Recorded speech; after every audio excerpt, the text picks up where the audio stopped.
1 minute ছবি editing করার জন্য একটি অ্যাপস নামিয়ে নিতে হবে। আমরা সেই অ্যাপসটি নামানোর জন্য চলে যাব প্লে স্টোরে। প্লে স্টোরে চলে যাবেন সবাই। তো প্লে স্টোরে আসার পর এরকম একটা ইন্টারফেস দেখাবে। নিচে দেখতে পারবেন একটি চার্জ নামে অপশন আছে। তো সেই চার্জ নামে অপশনটিতে ক্লিক করবেন।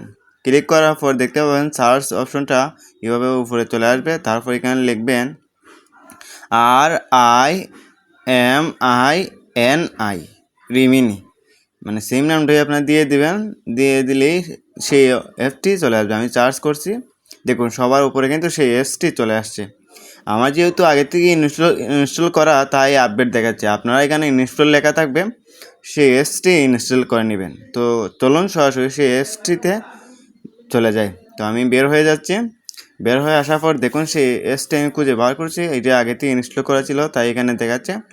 তো আমি সেই অ্যাপসটি ঢুকছি। আপনারা এইভাবে সেমভাবে ইনস্টল করে ঢুকে যাবেন।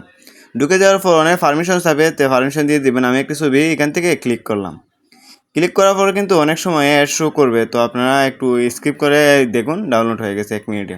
তো আমি দেখাচ্ছি কি ডিফারেন্স। দেখুন এটাই যে কাজ করা ছবি, এটা হলো অরিজিনাল। দেখুন কি ডিফারেন্স। ভিডিওটি ভালো লাগলে সাবস্ক্রাইব করবেন।